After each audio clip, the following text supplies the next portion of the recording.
Alors, dans cette vidéo, nous allons parler de la forme exponentielle d'un complexe, et on va voir quelques petites astuces ici, et l'utilisation des différentes formules qu'on a vues sur les complexes et le conjugué, pour pouvoir résoudre de différentes manières l'énoncé. Donc ici, on nous donne x qui appartient à R, et on nous demande de donner la forme exponentielle des complexes suivants. Alors on va commencer par zeta, qui est égal à sinus x plus i cos x.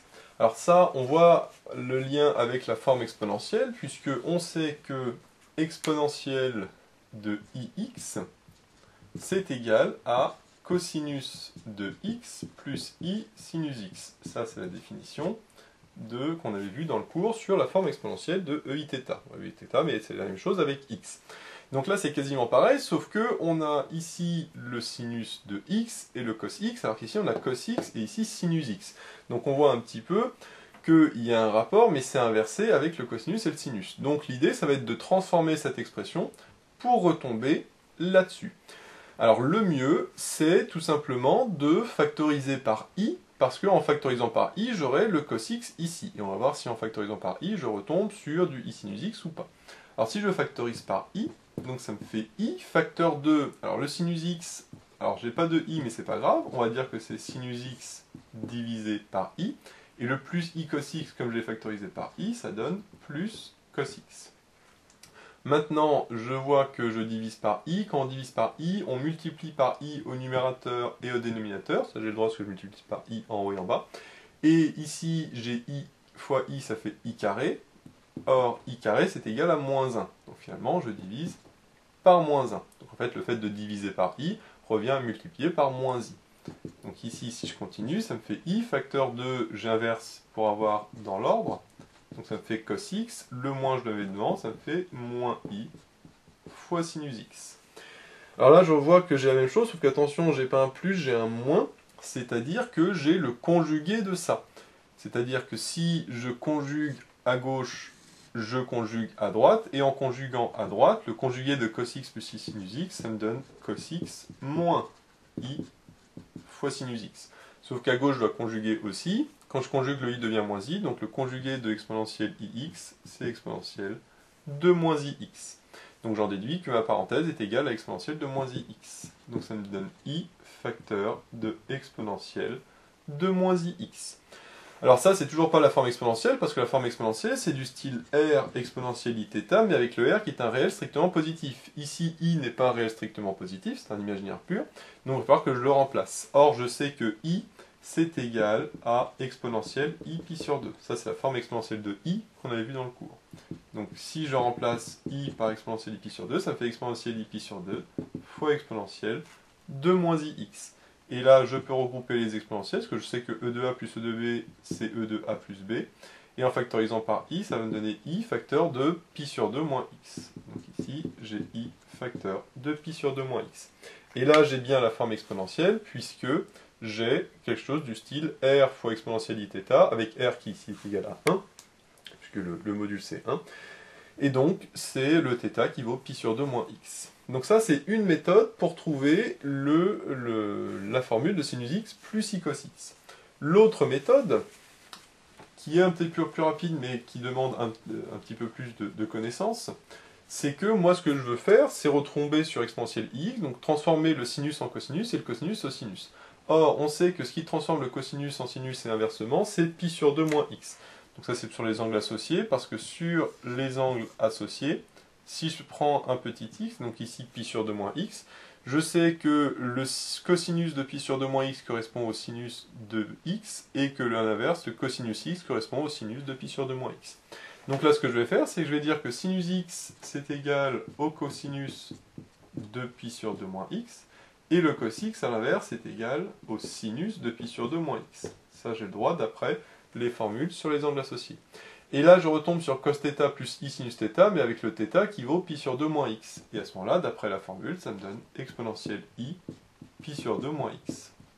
Et donc je retombe bien sur la même formule que j'avais trouvée tout à l'heure, hein, bien évidemment, sauf que là, on voit que ça se fait en deux étapes. Par contre, il faut penser à remplacer le sinus par cosinus de pi sur 2 moins x, et inversement, le cos x par sinus de pi sur 2 moins x. Et donc, au final, je trouve zeta, on va l'écrire parce qu'on pourra le réutiliser après. ZA finalement est égal à exponentielle I pi sur 2 moins X. Donc ça c'est pour le premier. Maintenant pour le deuxième, moins sinus X plus I cos X. Ben là on peut se dire, tiens, je vais faire comme tout à l'heure, je vais factoriser par I. Donc si je factorise par I, ça me donne I, facteur de, comme tout à l'heure, sinus X sur I, enfin moins sinus X sur I, parce qu'il y a un moins, plus I cos X. Donc ça, c'est la première étape. Et comme on l'a vu tout à l'heure, quand on divise par I, ça revient à multiplier par moins 1, mais avec le moins d'ici, ça va revenir à multiplier par 1. Donc finalement, ça va me donner I sinus X plus, pardon, parce que j'ai pas de I, plus cos X. Parce que ce qu'on a vu, c'est que divisé par I, ça revient à multiplier par moins I, avec le moins, ça va faire moins I plus I. Et là, je retombe sur cos X plus I sinus X, donc là, contrairement à tout à l'heure, je retombe sur exponentielle IX. J'en déduis que j'ai I fois cette fois-ci exponentielle IX, sauf que I, on a vu tout à l'heure que c'est exponentielle I pi sur 2. Et donc, comme tout à l'heure, je peux regrouper, ça va me donner exponentielle I pi sur 2 plus X, finalement. Et donc, contrairement à tout à l'heure, je trouve pi sur 2 plus X, et non pas pi sur 2 moins X. Donc ça, c'est la première méthode, qui est la même que tout à l'heure. Je factorise par I, et là, j'ai pas un plus, un moins, mais un plus comme tout à l'heure, donc j'ai directement exponentielle IX. Maintenant, la deuxième méthode qu'on va voir, c'est tout simplement d'exprimer le ZB en fonction de ZA. Parce que ce que je vois, c'est qu'il y a comme un lien entre le ZB et le ZA, j'ai tout simplement multiplié ici par moins 1.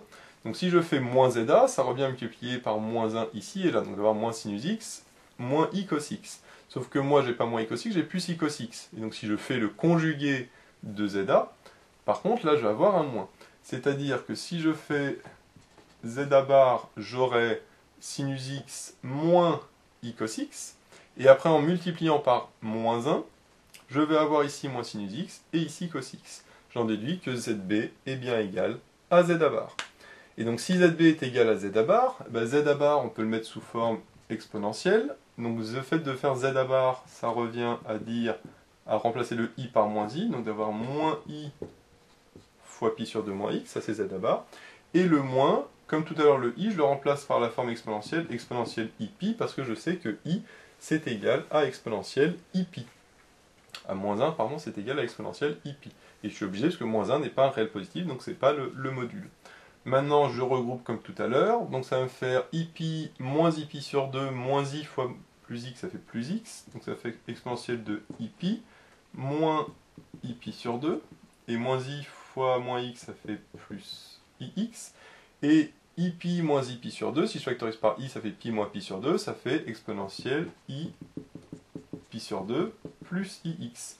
Et en factorisant par I, j'aurai pi sur 2 plus X, et donc je retombe bien sur exponentielle I pi sur 2 plus X, comme la méthode précédente. Donc là on voit que c'est une autre méthode qui utilise le ZA, par contre attention, il faut bien penser à écrire que c'est moins ZA bar, ce qui n'est pas forcément évident, mais une fois qu'on a trouvé ça, vu qu'on a l'exponentielle de ZA, et on peut très rapidement retomber sur la forme que l'on a.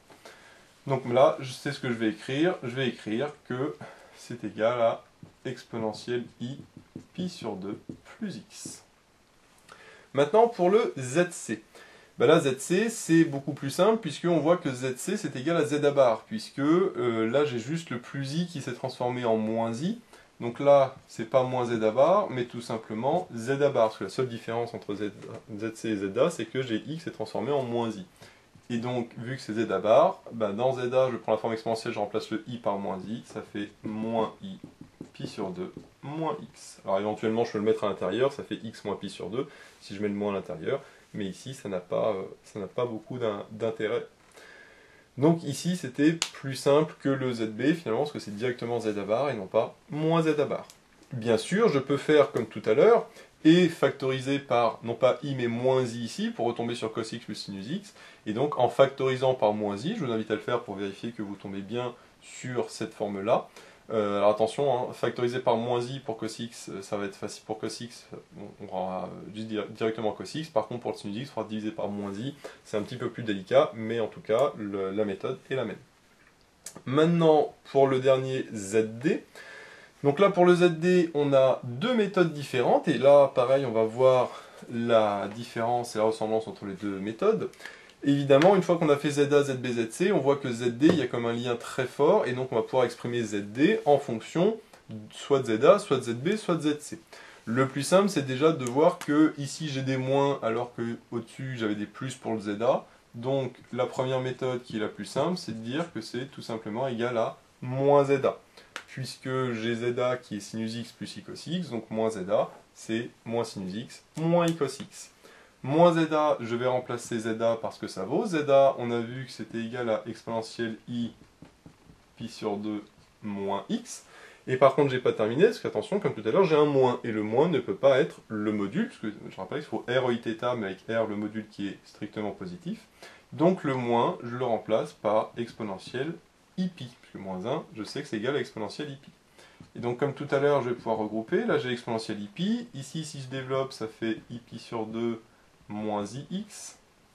Et donc ici, j'ai pi sur 2, ça fait exponentielle de 3i pi sur 2 moins ix.